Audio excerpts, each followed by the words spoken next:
Today we're going to discuss ways to deal with anger.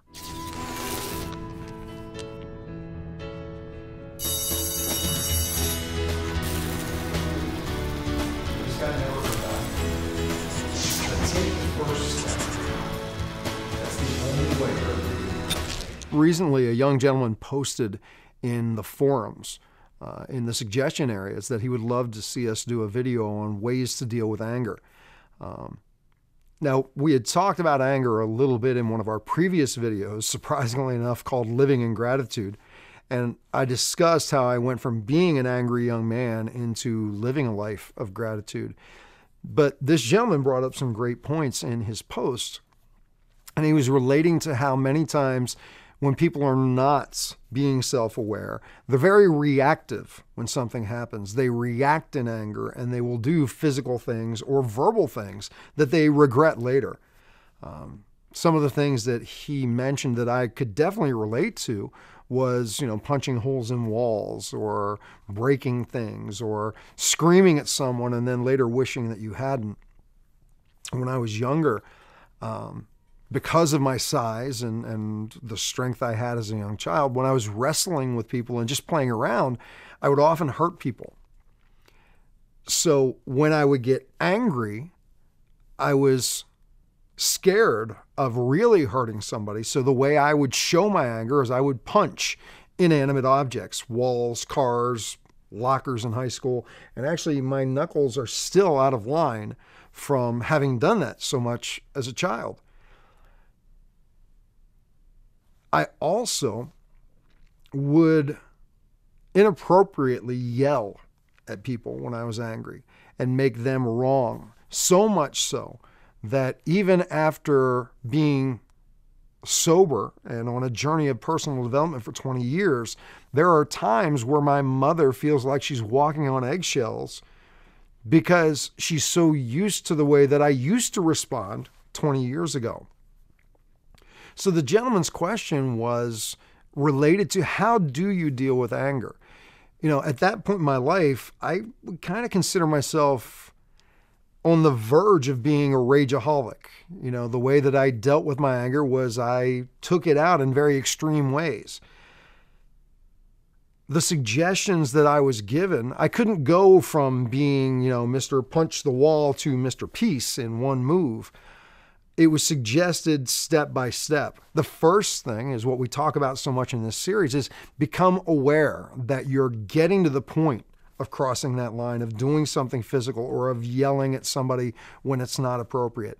Be aware and stop yourself. And the best way to stop yourself is to just stop and take a deep breath.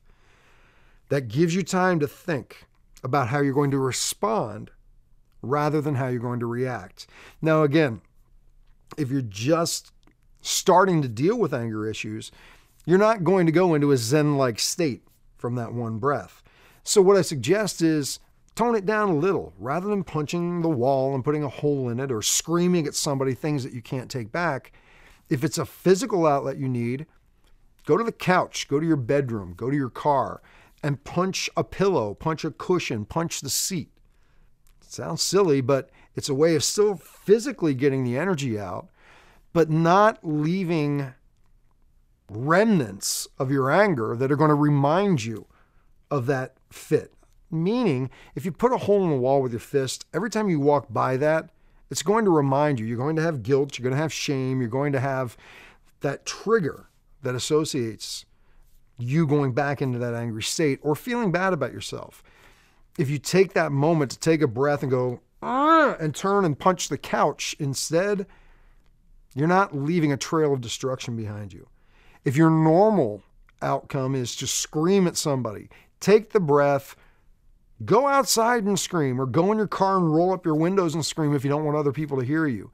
You're toning it down a notch. Become aware of when the anger's building.